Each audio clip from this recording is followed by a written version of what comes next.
شيء عن الفكر المفتوح المصدر لتصنيع الشخص. الفكر المفتوح المصدر هو شغلة ما انها جديدة او نحن اخترعناها مثلا من سنة 2000 نحن عم نعيش هلا عامها 12، لا هي قديمة قدم الأزل. مفتوح المصدر يعني انه ما لنا مخبينه، او بمعنى ثاني عدم كتمان العلم. مثلا رح اخذ مثال بعيد شوي عن العلم، هو مثلا وصفات الاكل. وصفات الاكل هي مفتوحة المصدر، مثلا تسقية زيت، تسقية سمنة. طبعا الفكرة الأساسية هي تسقية، بس في إلها أكثر من زيت، سمنة. حتى شباب الكلية عندنا سووا تسقية بالنوتيلا، يعني ما دخل تسقية شخصي. هذا هي الفكرة المفتوح المصدر، إنه ما في شيء مخبى لحركة الأوبن سورس. الأوبن سورس هي إنه البرمجيات هي مفتوحة المصدر. أنا كثير هلا مثلا اشوف موقع يعجبني، شو هو الكود تبعه، اخذ الكود تبعه، طوره، حسنه، اسرقه، يعني بس مو بمعنى السرقه انه انا اخذه الي. من اشهر الامثله على الاوبن سورس هو نظام تشغيل لينكس. هو يعد الان من اكبر الظواهر التعاونيه يمكن بالعالم، يعني ما بعرف اذا عم بالغ، بس انه هو كثير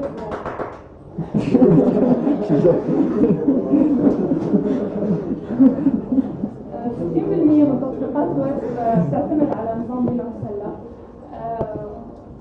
شارك في لينكس عدد كثير كبير من المبرمجين بالعالم، مو بس المبرمجين، يعني حتى المستخدمين العاديين اللي هم بيعتبروا اقل من المطورين والمبرمجين قدروا يساعدوا بتطوير هذا النظام التشغيل عن طريق انه مثلا يشتكوا من مشاكل تصير اثناء استخدام هذا النظام. فتقريبا هو الكل فيه شارك في تصنيع هذا النظام. ثاني مثال بدي اطرحه هو موسوعة ويكيبيديا الحرة، فري انسايكلوبيديا، يلي وصل عدد المقالات اللي فيها الويكيبيديا الانجليزية عم تحكي ل 3,879,000 مقالة. قريت قبل ما اجي.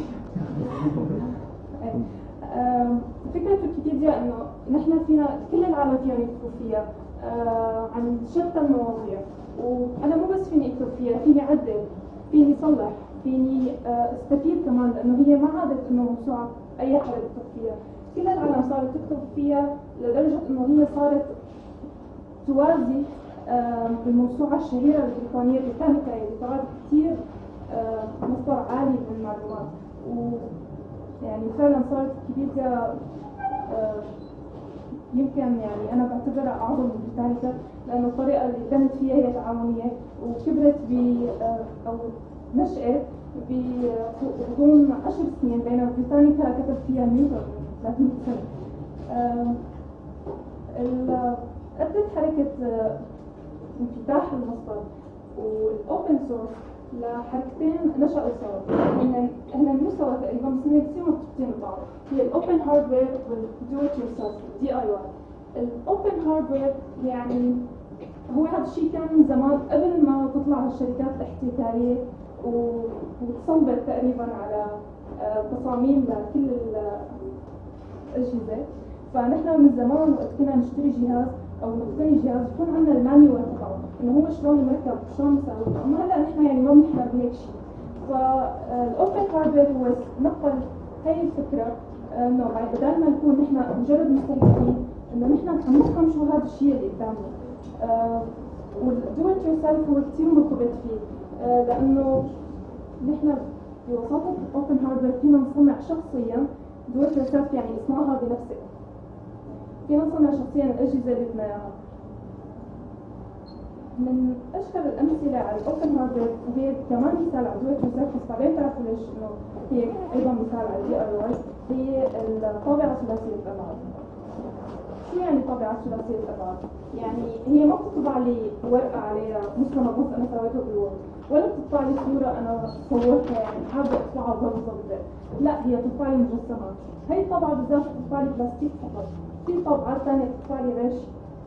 من النماذج اللي بتطبعها هي الطابعة من هيك أشكال، بس يا ترى كيف تطبع؟ هي أشكال ثانية أنا بعتبرها حلوة.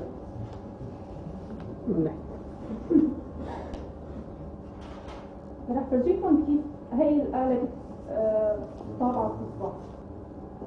هي الطابعة بتطبع طبقة طبقة. يعني إذا بتلاحظوا هون إنه هي عم تبني لي النسيج الداخلي الموجود جوات هي الدائرة اللي عم تطبع، فهي عم تروح يمين ويسار بتشكل لي النسيج حتى يكون بشكل كامل متماسك جدا. فهي بتطبع لي طبقة طبقة لتوصل لي على الشكل اللي فيه. هلا هي شو عم تطبق برأيكم؟ قطعة القرآن. لا مو قراءة عنوان. هي عم تطبع لي بيضة، يعني هذا اللي شايفينه هلا قده يعني يا دوب سنتي.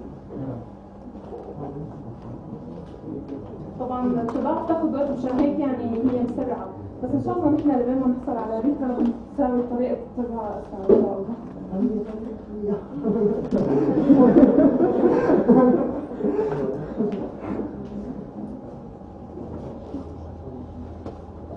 أنا بدي أسوي تشكيلة كاملة من هذا النوع.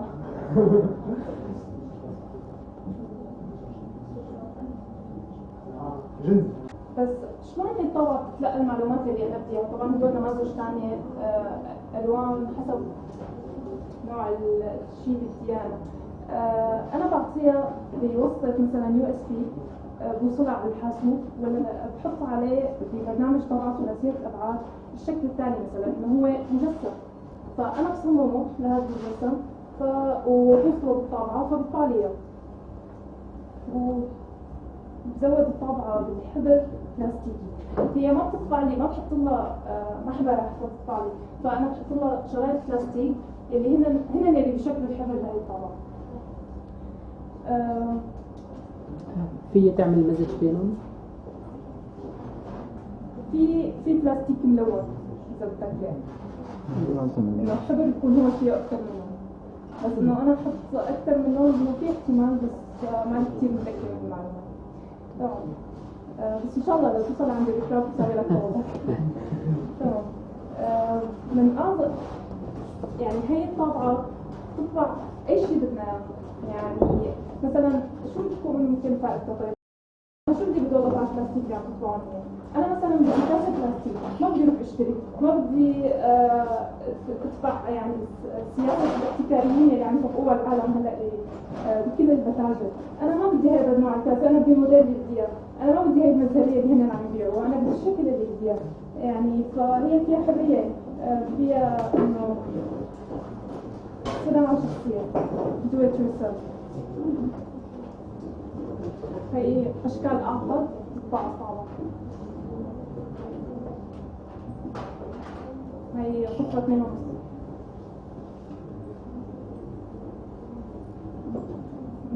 شو تتخيل إنه تطبع صعبة كمان؟ أنا بعرف. لا. ما بعرف؟ لا. والله بعرف في شغلات. بصراحة هي الطابعة بتطلع حالها.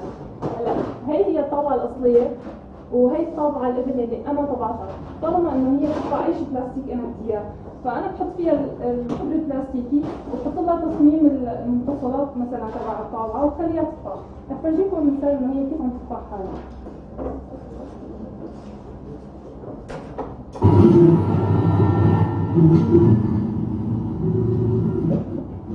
بتصير عندي ركاب تحلية بلا صوت بس تكون صحش. هلا هي عم تطلع إذا عم تلاحظوا طبعا أفقيا يعني هدول القطع مو كاملة، بس مثلا هي القطعة هي نفسها هيك.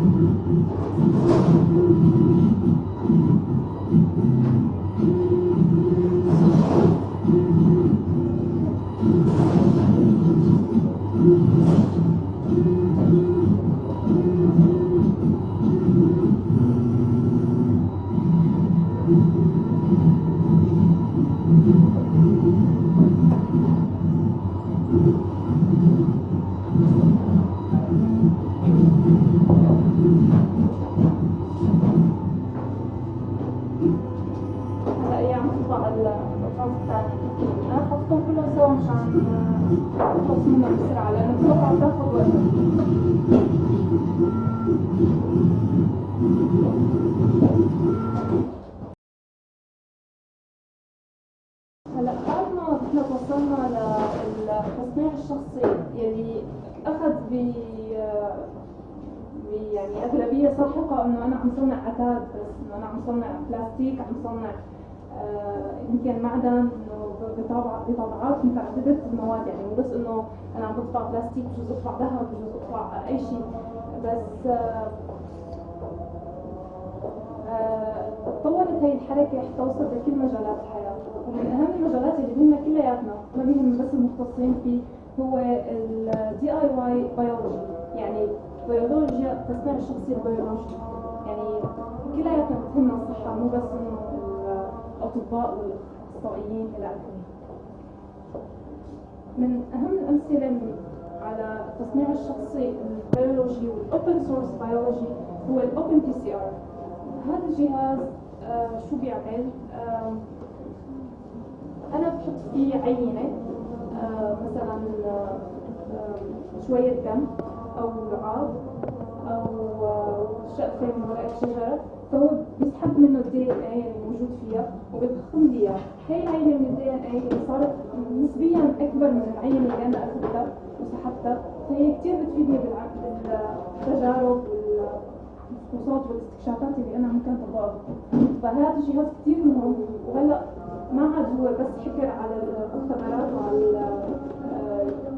الأطباء والأخصائيين وأمريكا وروسيا إلى آخره، دول أقطاب العالم، لا هو صار في أي مكان. وأنا هلا فيني أشتري وأطلبه من الإنترنت، حتى فيني ركبه مشان يحسسوني إنه أنا عم بعمل إنجاز، يعني إنه أنا عم ركبه عم صنعه. تمام. بدي أحكي عن هذا الشاب، هو اسمه دارثي، عمره 26 سنة. هاي الأوضة اللي هو قاعد فيها هو مختبره، وكتير فرحان فيه بصراحة، لأنه هو ما قاعد مختبر حيا مختبر، يعني هو قاعد أوضة فاضية ببيت أهله، جاب فيها غراض وجهزه حتى صار يوازي تماما أي مختبر كتير رافع عليها. التجهيزات اللي موجودة هون هي 10,000 دولار فقط، يعني الإجمالية تبعه، بينما أي مختبر بيكون يعني أي جهاز فيه حقه أي شيء مينيموم $1,000,000.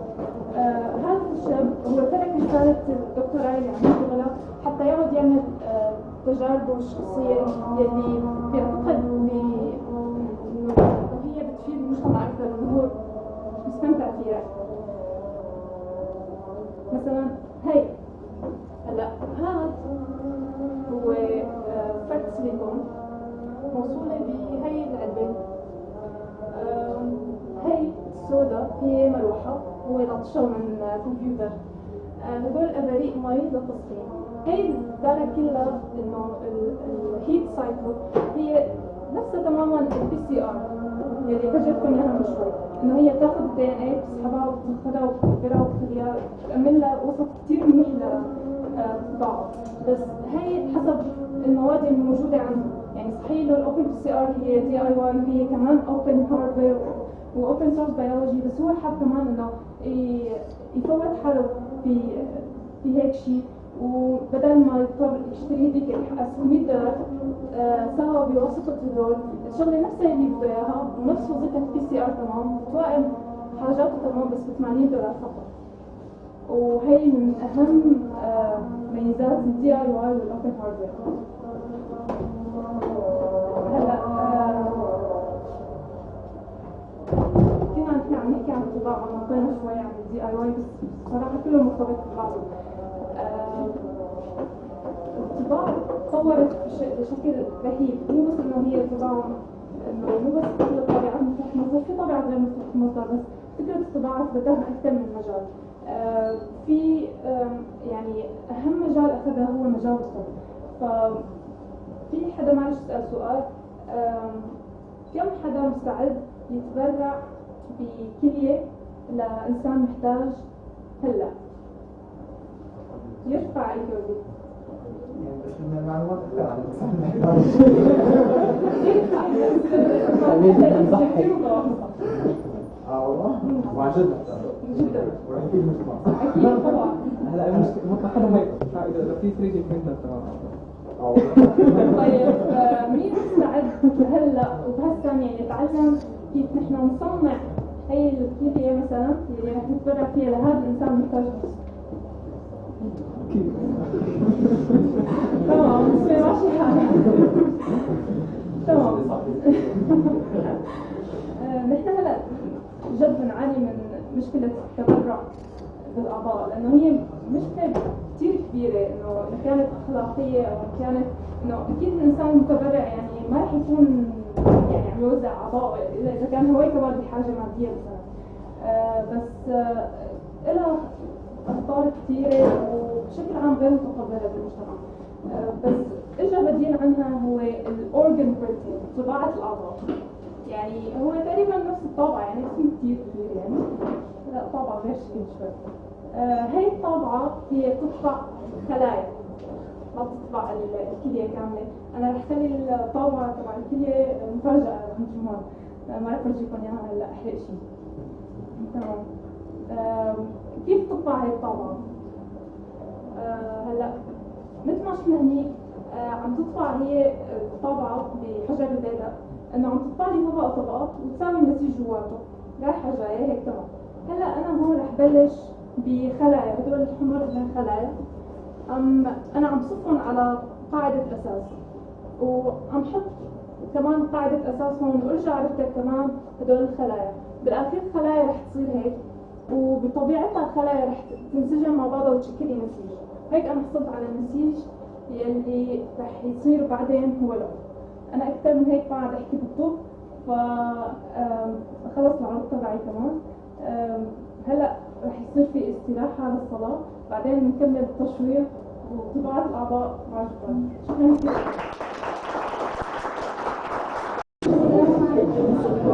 السلام.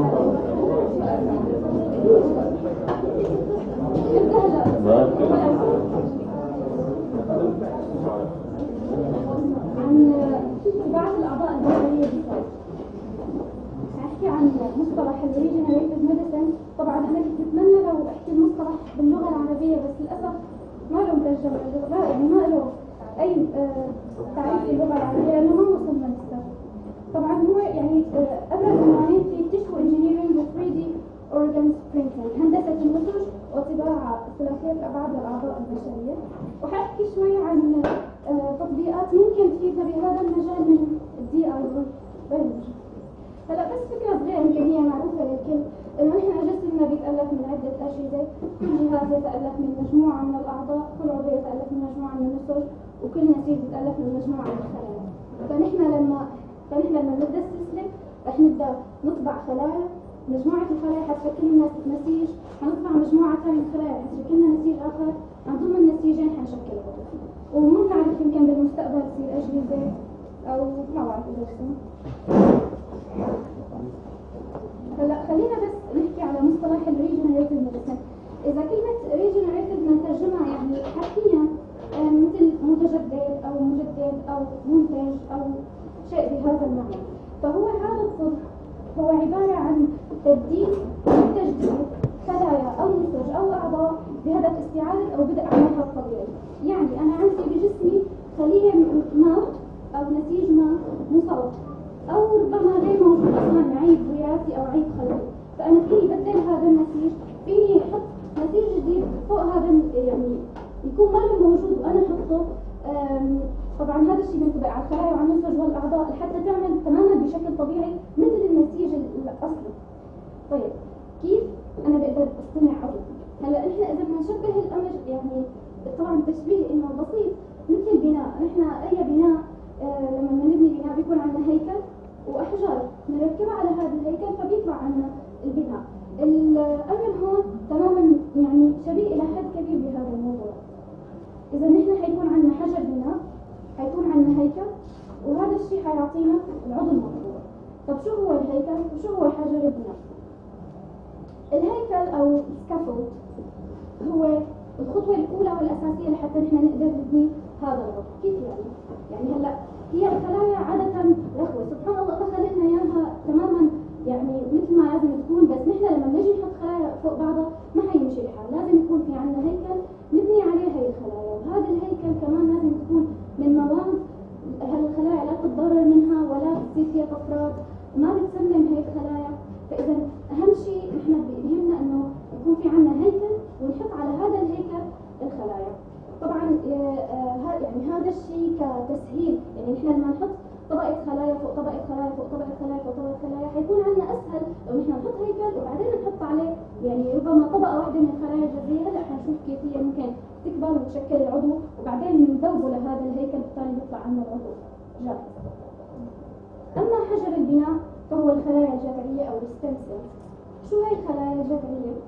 الخلايا الجذرية هي يعني ببساطة بمعنى ما بناخذ بالمعنى الطبي أو المعنى البيولوجي العميق، هي الخلايا اللي بتقدر تتحول لأي شكل من أشكال الخلايا. وين يعني كيف هالخلايا موجودة؟ هي حقيقة نعم هي موجودة، هي الخلايا عند الجنين. كما هو الجنين بيكون مجموع كتلة من الخلايا وبعدين كل خلية بقى من الخلايا بتتميز لاحقا. ممكن خلية بتصير مسير عضلي، خلية تصير خلية عضلية وواحدة بتصير عصبية وهكذا. فهي الخلايا المورثات اللي فيها يعني تعبر عن نفسها بكل الأشكال، تتميز لأي شكل من الأشكال. أين توجد في الجنين؟ يعني إذا نحن ممكن نستفيد منها. فالطفل بعد ما يولد بناخذ له حبل السري، فحبل السري كله عبارة عن خلايا جذرية. حتى في يعني بعض المؤسسات اقترحت انه كل ما يولد طفل ناخذ حبل سوري ونخبيه باسمه، انه يمكن لما يكبر يحتاج خلايا جذرية فناخذ من هذا الحبل السوري القديم تبعه ونستخدمه. لكن هي ما تقدر، كان مجرد اختراع. لكن حتى نحن البالغين عندنا هي الخلايا الجذرية موجودة في عدة اماكن، يعني بس اهم شيء موجودة بنقي العظام تبعنا، يعني موجودة حتى تحت طبقة البشرة بالجلد، لأنه نحن نلاحظ إنه دائما جلدنا بيتغير. من وين بتجي الخلايا الجديدة؟ من هالخلايا الجذرية هي بتتميز خلايا جلد. ونقي العظام ليش موجودة بنقي العظام؟ لأنه كمان نحن دمنا دائما بيتغير، فهي الخلايا الموجودة بنقي العظام تتحول لخلايا جذرية. كيف هاي الخلايا الجذرية بتتحول لخلايا دموية أو خلايا عضلية؟ لما بتوجد بالوسط المناسب لها. فإذا هذا هو المفتاح، هي بتعرف شو تساوي، ما في داعي نحن نعلمها او كذا. كل المورثات اللي فيها ممكن تعبر عن نفسها، ولكن بس بكفي نحن نحطها بالوسط الملائم. هلا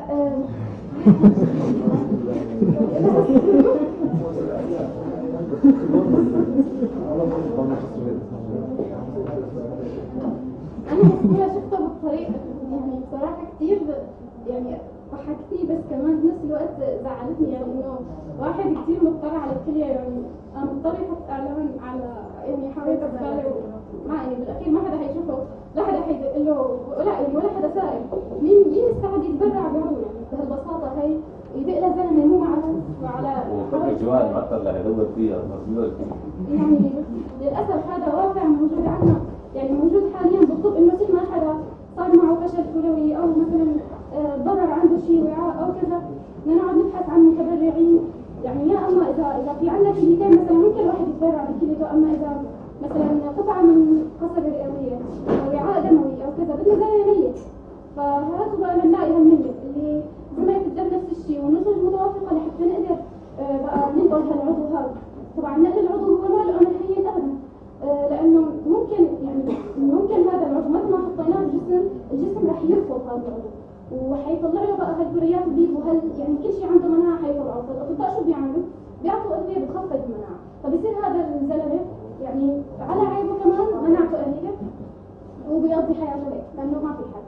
ولكن هلا يعني نحن نطمح ان شاء الله انه يصير في حل من خلال هندسه النسج وطباعه الاعضاء. هلا حاحكي بعض التجارب اللي فعلا نجحت، يعني هذا الشيء ما له خلل، هذا الشيء طبق وفعلا صار. اول تجربه هي زراعه قطعه منقصره. كان في مريضه بتعاني من حاله نادره انه عندها، طبعا نحن بنعرف انه القصبه هيك بعدين تتفرع بتصير كل قصبه عندها، فهي عندها هذا المكان اللي عند التفرع ضيق كثير لدرجه ان هي عندها دائما صعوبه بالتنفس، وكان ممكن لو استمرت في هي الحياه هي كانت حتما يعني على الموت. بس الاطباء ما يسموا من هي الحاله، فشو عملوا؟ جابوا يعني قاموا خلايا من نقي العظام تبع هي المريضه، حطوها بالوسط المناسب فتحولت لخلايا غضروفيه. بعدين جابوا من عمرها 51 سنه توفت بحادث مرض، فبرعت لهم بمثل هيكل يعني وشغلوا من عنا قسم كبير من خلايا حبيت يعني هم شيء هيكل، فكأنه هون أخذنا يعني هيكل بس أخذناه عضوي يعني من الزلمة نفسه، ما أخذناه ما نحن صنعناه، إنما أخذناه من زلمة وبعدين غطوها بهالخلايا الجذعية الخاصة بهي المرض وعملوا لها العملية وزرعوا لها إياها. فعلا هي بعد بس 4 أيام طلعت من المشفى ومارست الحياة الطبيعية. بعد فترة أخذوا لها خزعة من هي القصبة يعني نزل دم أثناء أخذ الخزعة، وهذا دليل إنه الأوعية الدموية نمت وإنه هالقصبة اشتغلت وهلا المخلوقة عاشت حياتها طبيعية والحمد لله. ثاني تجربة هي زراعة المثانة. هلا هي زراعة المثانة حنشوفها إن شاء الله. كمان كان في مريض صغير عمره شي 10 سنين كمان عنده مشكلة بالمثانة. أيضا بفضل هندسة النسج عملوا له هالهيكل هذا، عملوا هيكل من مواد معينة وجابوا خلايا أيضا من هذا الصبي وحطوها على هذا الهيكل. شكلت مع الزمن يعني خلال أظن 2 أسبوعين شكلت المثانة تماما. بعدين أجروا له العملية الجراحية، حطوا هالمثانة ضمن هذا الزلمة، أعطوه أدوية معينة، ذابت الهيكل، صفيت مثانة، وهلأ هو الزلمة عايش وهلأ بنشوفه شلون كبير وعنده استرجاع مع كل شيء والحمد لله. هلا إعادة إنماء إصبع مقطوع يعني هي بحس الواحد مثل الأفلام يعني معقولة واحد مقطع إصبعه ولا شو حبايب. وكان في شخص تعرض لحادث يعني قطع جزء الإصبع، يعني ما قطع بشكل كامل ولكن فقد قسم كبير من هاي الإصبع. فكان هو واحد من أقاربه، هو لحسن الحظ من الباحثين بهذا المجال. لا هو جاب كمان أيضا مجموعة الخلايا الجذعية، جاب عمل لها عمليات يعني ما بعرف شو هي بالضبط، ولكن هم في النهاية صنع منها بودرة، بعث له هالزلمة هالبودرة وعطاه قال له رش عليها دائما، فصار هو فعلا والله يستخدم هالدواء يرش فيه كذا. بعد 4 أسابيع وإذ بإصبعه يعني والله مو خيال. Because it would be yours, grown from your cells. And there would be no more waiting lists for organs. There would be no more rejection. We would enter a new era where we could build you an identical, ideal replacement. But how do you make an organ without a body to build it in? We've been growing cells in the lab for decades, but they just sit around in flat layers or clumps. So how would you coax them to form a 3-dimensional organ like a heart, with chambers, valves, and blood vessels? Maybe it's the same way you go from this to this. See, an organ is not unlike a building. It's a collection of parts that has to come together and work together.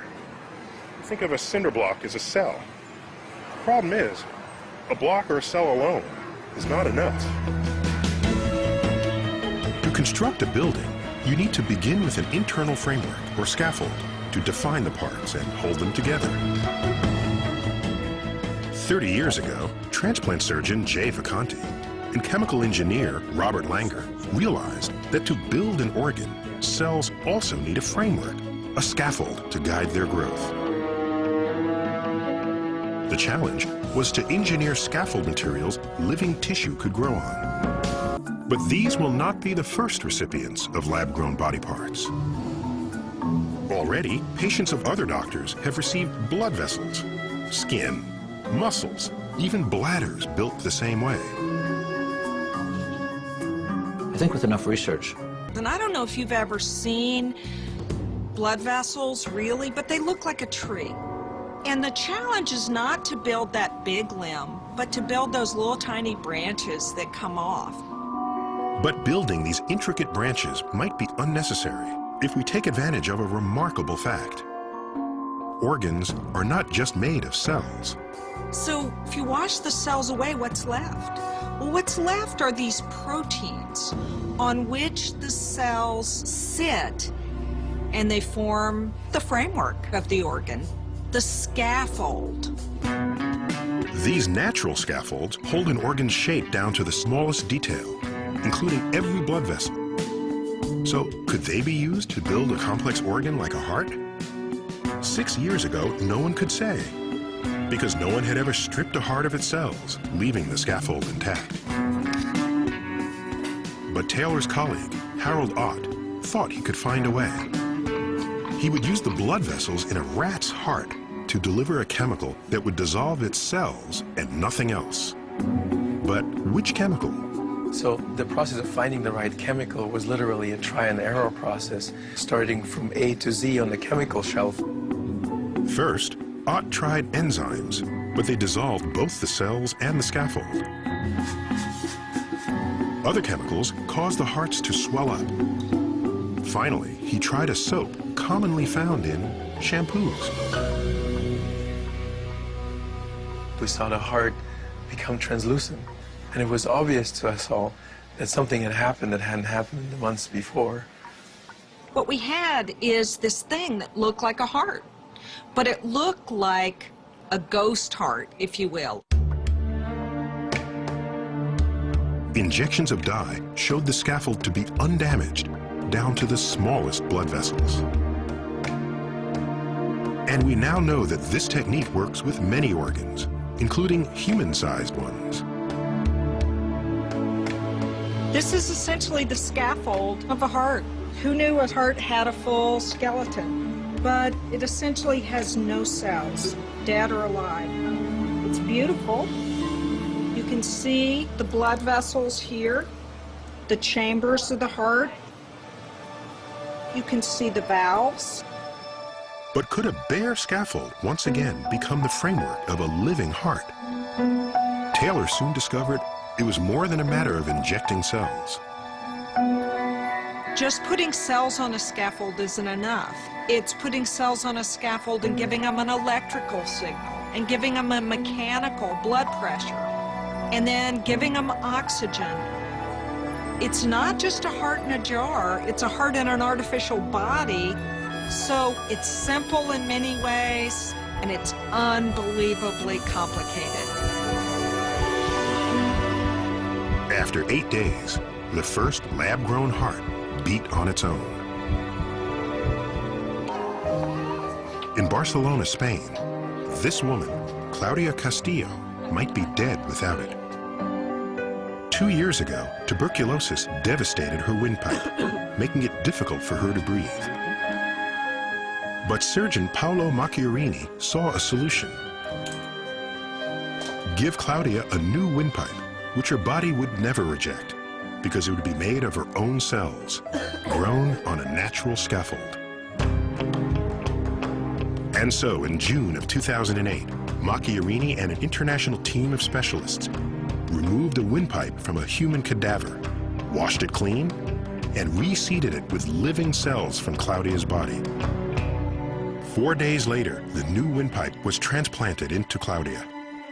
If you transplant an organ without tissue engineering, you need immunosuppression, you need close watching, and this was absolutely not the case for Claudia. She never had any sign of rejection. Indeed, 4 days after surgery, she was home. More than a year later, Claudia is living a normal life, free of the fear that she will reject her new body part. I feel like the transplant is not from the body of another person. It's mine. إذا معناها نحن لما بدنا نحط الخلايا على الهيكل تبعها لازم نعطيها أيضا إشارات كهربائية مثلا نزود الأكسجين بضغط معين. إذا هي مو بس القصة بهالبساطة، ولكن أنا ما حبيت أذكر هيك التفاصيل اللي هي يعني هو الهدف إنه نوصل الفكرة لجميع الناس. هلا إذا حكينا أول شيء عن أول مصطلح في الريجنريتيف ميديسن هو هنشئولوجي. هنحكي هلا عن ثاني مصطلح اللي هو طباعة الربوط. طب كيف نحن بنطبع؟ تماما مثل ما الطابعة العادية في عندنا ورقة وفي عندنا حبر، مثل ما الطابعة ثلاثية الأبعاد في عندنا هذا الحبر هو عبارة عن الأسلاك البلاستيك، وفي عندنا المخططية المفعلة. كمان هون عندنا نحن عندنا الهيكل وعندنا الحبر. فإذا نحن الهيكل تبعنا هو الورقة والحبر تبعنا هو الخلايا. فإذا حبرنا اللي هو الخلايا، ورقنا هو الهيكل، وعندنا طابعة حصلنا على عضو مطبوع. هلا كمان نشوف فيديو صغير هيك نحن طبعنا.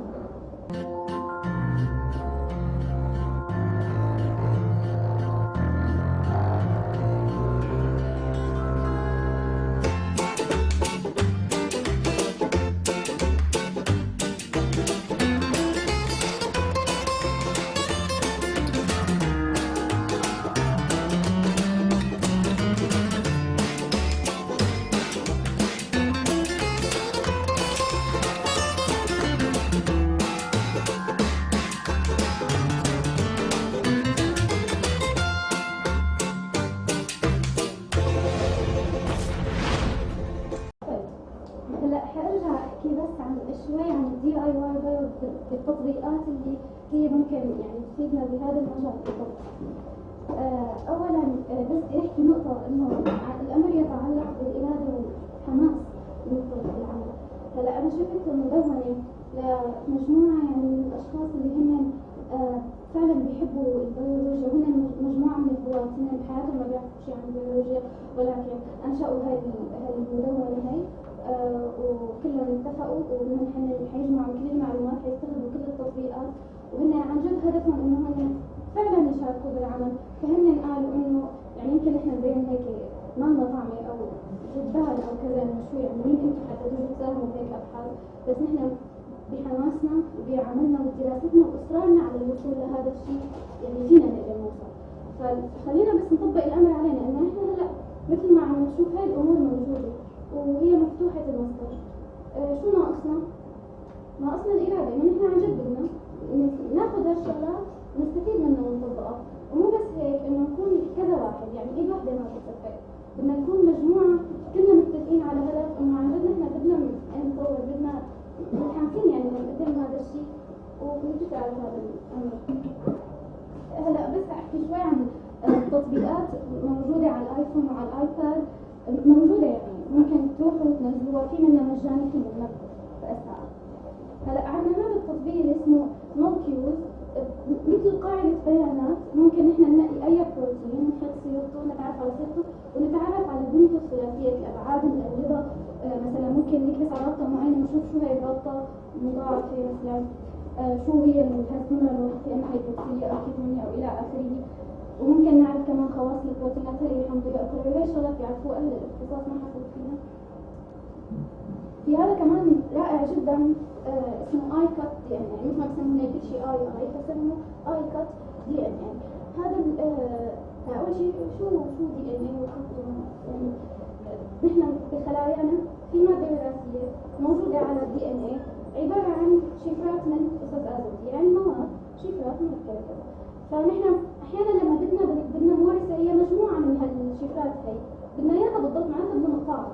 هلا هذا الشيء اكيد مو بالمقص ولا بالمضغط، في انزيمات محدده هي اللي بتقوم بقطع هاي القطعه من المورثه، وبعدين نحن بننقلها لخليه ثانيه، وفي انزيمات ثانيه هي اللي بتربط هي المورثه اللي اخترناها مع مورثات الخليه الثانيه. فاذا هو الامر ما له بهالبساطه.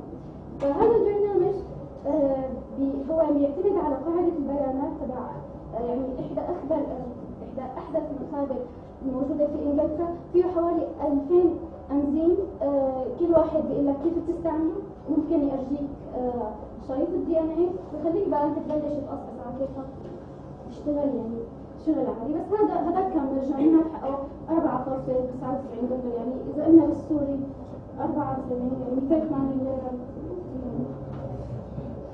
ارخص ما في شيء. لا بس شو اهميته لهذا؟ انه نحن اكتشاف الجينوم البشري اعتمدت على هي الانزيمات اللي نحن عم نحكي عنها. هن كيف اكتشفوا الجينوم بشكل عام البشري؟ انه مثلا نحن عندنا هي قصه اختصاصيه ما بعرف كم انا معلوماتيه. نحن الشفرات الموجوده على الدي ان اي هي عباره عن قصص ازوتيه، في منها 4 انواع: سيتوزين، كولين، ثايمين، سؤالات كملة. فكل انزيم مثلا في عنا انزيم بيقطع كل ما وصل عند سيتوزين، في عنا انزيم بيقطع كل ما وصل عند جوانين. فكانوا هدول اللي اكتشفوا الجينوم شو عملوا؟ جابوا مثلا هالانزيم اللي بيقطع كل ما وصلنا عند جوانين، فاكتشفوا معناتها اذا هون قطع اصبح هون في جوانين، لما هون قطع وبالتالي اكتشفوا كل الجينوم.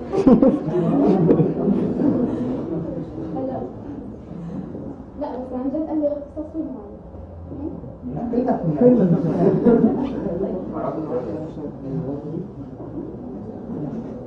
بس هلا هو كيف عم يحدد انه بالفعل انقطع؟ انه هلا اجى جوانين او سيتوزين او ايش من كان وانقطع، بس كيف عرف انه انقطع؟ شو هي ردة فعله على الانقطاع لحتى تعرف انه؟ لا هو شريط، يعني انت شايفينه بحكي الاشعه يعني وسم شعاع بيشوفوا تصوير الاشعه فبيعرفوا انه انقطع قطعتين. صوروه بالأشعة المضادة. هتدور اسمعوا لك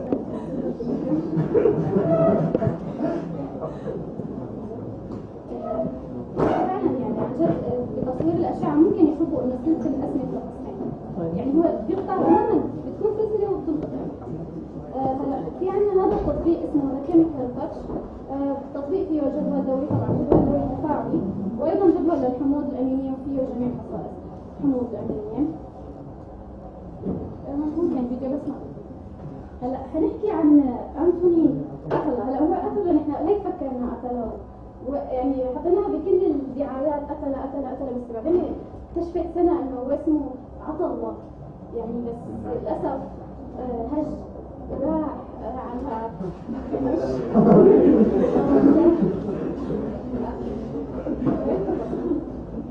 صارت عطلة صارت قتلة. طبعا هو هذا الشخص من رواد يعني هو تقريبا من اوائل اللي بلشوا بهذا المجال. هو لبناني امريكي. هلا خلينا نشوف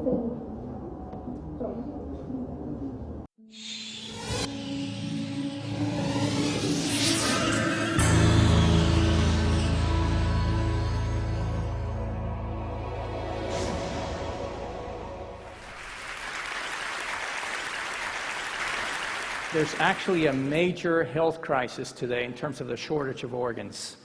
The fact is that we're living longer. Medicine has done a much better job making us live longer, and the problem is as we age, our organs tend to fail more.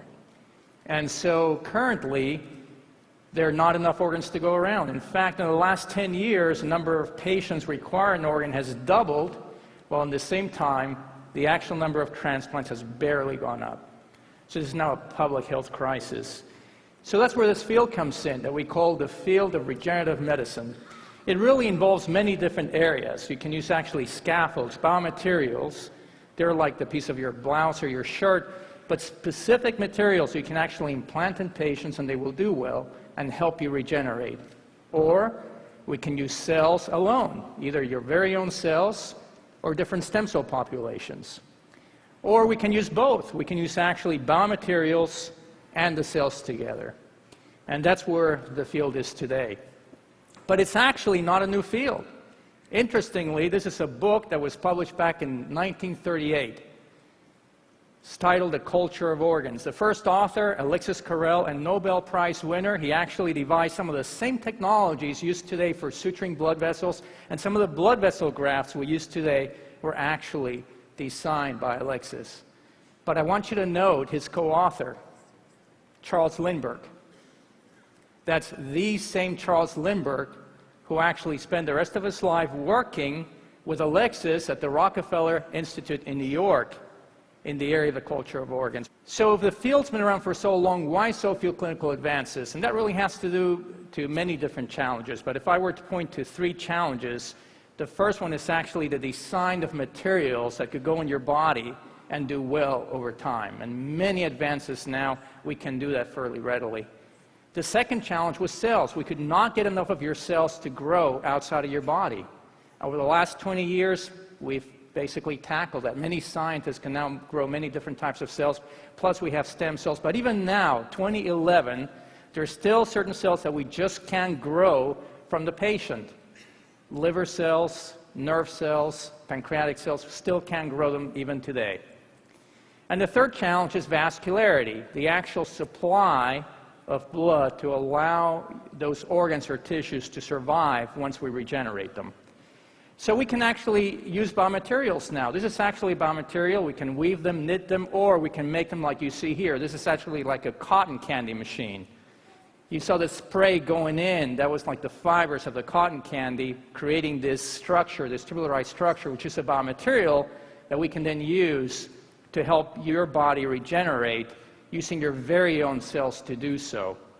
And that's exactly what we did here. This is actually a patient who presented with a deceased organ, and we then created one of these smart biomaterials, and we then used that smart biomaterial to replace and repair that patient's structure. What we did was we actually used the biomaterial as a bridge so that the cells in the organ could walk on that bridge, if you will, and help to bridge the gap, to regenerate that tissue. And you see that patient now 6 months after with an X-ray showing you the regenerated tissue, which is fully regenerated when you analyze it under the microscope. We can also use cells alone. These are actually cells that we obtain. These are stem cells that we create from specific sources, and we can drive them to become heart cells, and they start beating in culture. So they know what to do. The cells genetically know what to do, and they start beating together. Now, today, many clinical trials using different kinds of stem cells for heart disease. So that's actually now in patients. Or if we're going to use larger structures to replace larger structures, we can then use the patient's own cells or some cell population and the biomaterials, the scaffolds, together. So the concept here is if you do have a diseased or injured organ, we take a very small piece of that tissue, less than half the size of a postage stamp. We then tease the cells apart. We grow the cells outside the body. We then take a scaffold, a biomaterial, again, looks very much like a piece of your blouse or your shirt. We then shape that material, and we then use those cells to coat that material one layer at a time. Very much like baking a layer cake, if you will. We then place that in an oven-like device, and we're able to create that structure and bring it out. This is actually a heart valve that we've engineered. And you can see here we have the structure of the heart valve, and we've seeded that with cells. And then we exercise it. So you see the leaflets opening and closing of this heart valve that's currently being used experimentally to try to get it to further studies.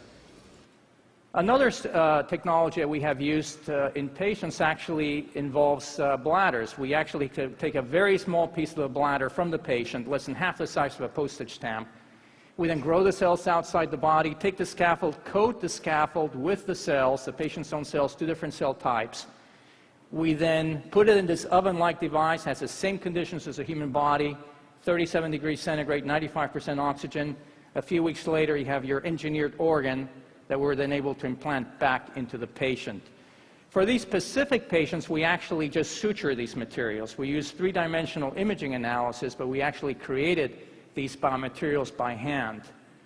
But we now have better ways to create these structures with the cells. We use now some type of technologies where for solid organs, for example, like the liver, what we do is we take discard livers.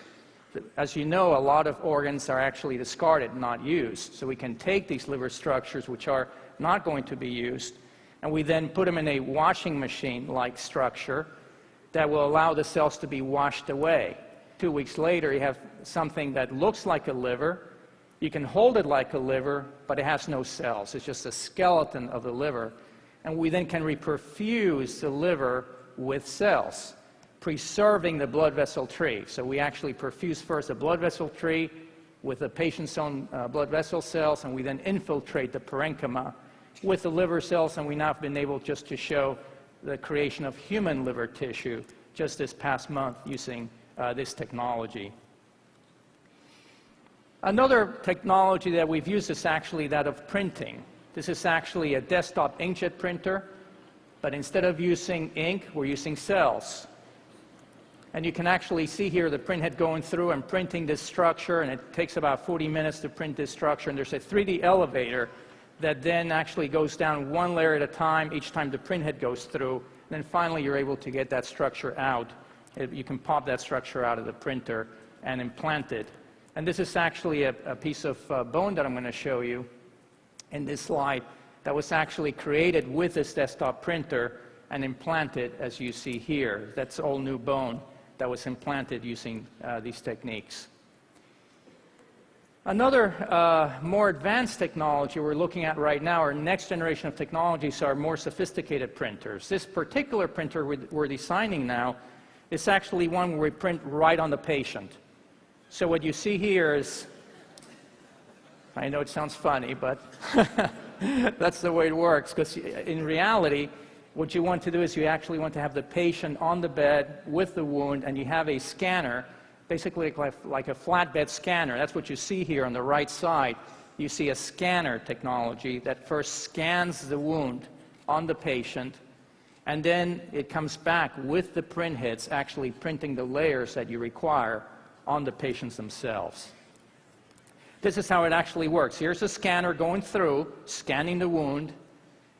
Once it's scanned, sends information in layers, the correct layers of cells where they need to be. And now you're going to see here a demo of this actually being done in a representative wound. And we actually do this with a gel so that you can lift the gel material. So once those cells are on the patient, they will stick where they need to be. And this is actually new technology still under development. We're also working on more sophisticated printers because in reality, our biggest challenge are the solid organs. I don't know if you realize this, but 90% of the patients on the transplant list are actually waiting for a kidney. Patients are dying every day because we don't have enough of those organs to go around. So this is more challenging. Large organ, vascular, a lot of blood vessel supply, a lot of cells present. So the strategy here is this is actually a CT scan, an X-ray, and we go layer by layer using computerized morphometric imaging analysis and 3D reconstruction to get right down to those patients' own kidneys. We then are able to actually image those, do 360-degree rotation to actually analyze the kidney in its full volumetric characteristics, and we then are able to actually take this information and then scan this in a printing computerized form. So we go layer by layer through the organ, analyzing each layer as we go through the organ, and we then are able to send that information, as you see here, through the computer and actually design the organ for the patient. This actually shows the actual printer, and this actually shows that printing. In fact, we actually have the printer right here. So while we've been talking today, we've actually, you can actually see the printer back here in the backstage. That's actually the actual printer right now, and that's been printing this kidney structure that you see here. It takes about 7 hours to print the kidneys. This is about 3 hours into it now. And Dr. Kang's going to walk on stage right now, and we're actually going to show you one of these kidneys that we printed a little bit earlier today. Put a pair of gloves here.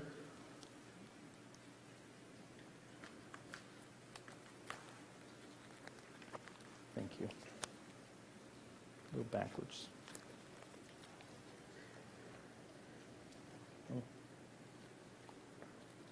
So these gloves are a little bit small on me, but here it is. You can actually see that kidney as it was printed earlier today.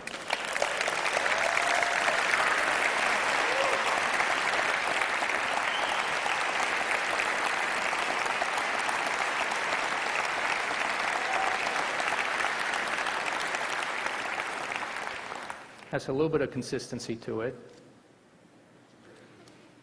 This is Dr. Khan, who's been working with us in this project, and we one part of our team. Thank you, Dr. Khan. Appreciate it.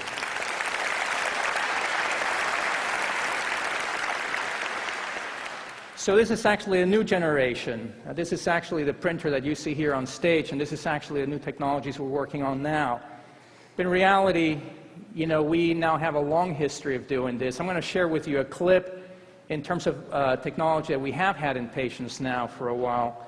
And this is actually a very brief clip, only about 30 seconds, of a patient who actually received an organ. I was really sick. I could barely get out of bed. I was missing school. It was just pretty much miserable. I couldn't, you know, go out and play, you know, basketball at recess without feeling like I was going to pass out when I got back inside. I felt so sick.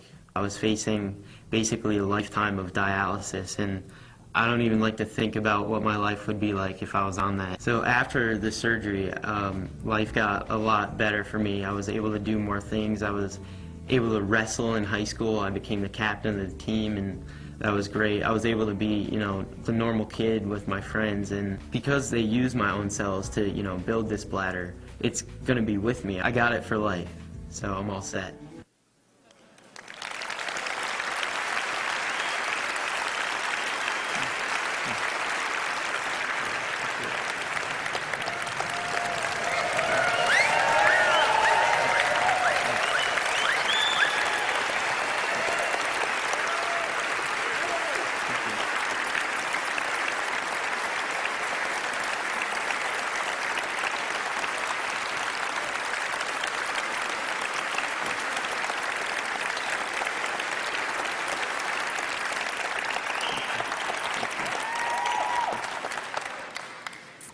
these experiments sometimes work. And it's very cool when they do. Luke, come up, please. No.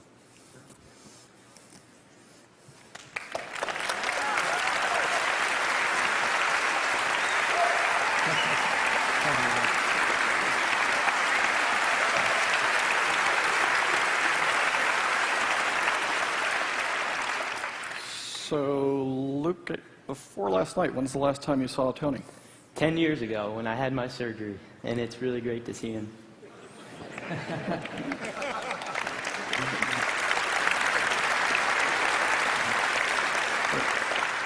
And tell us a little bit about what you're doing. Well, right now I'm in college at the University of Connecticut. I'm a sophomore and studying communications, TV, and mass media, and basically trying to live life like a normal kid, which I always wanted growing up, but it was hard to do that when I was born with spina bifida and my kidneys and bladder weren't working. I went through about 16 surgeries, and it seemed impossible to do that when I was in kidney failure when I was 10. And this surgery came along and basically made me who I am today and saved my life.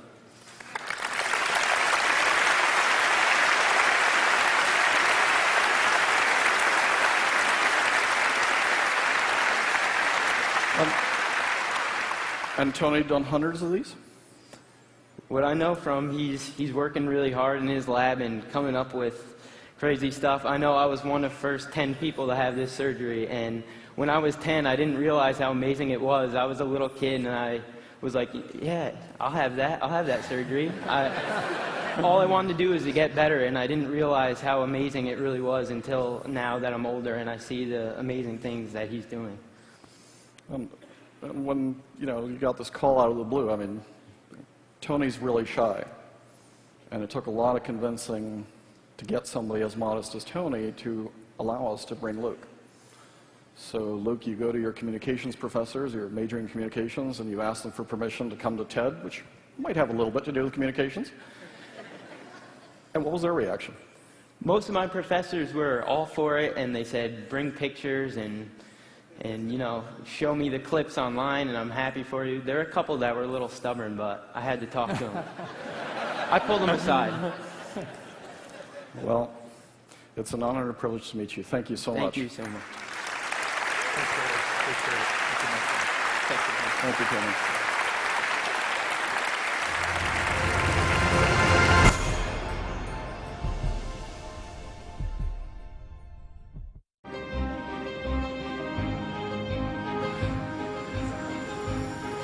You see a lot from a bus.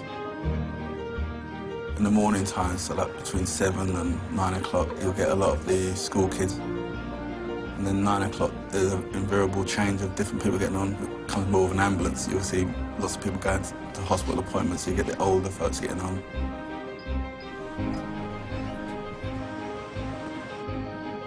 Nowadays, you can see people doing their mobiles or crosswords while they're driving along.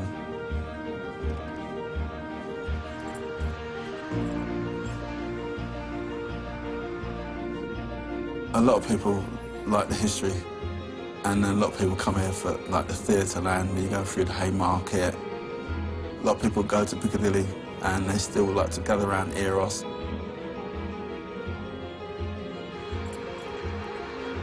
I think as I've got older, I've taken more interest in certain buildings. I'm starting to learn things. It took a passenger one day to tell me that I was actually going past the statue of Florence Nightingale.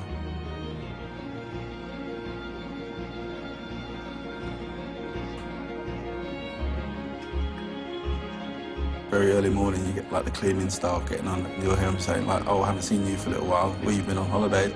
And they know each other so well that they'll know who's missing from a certain time of the morning. A little community goes on in certain routes.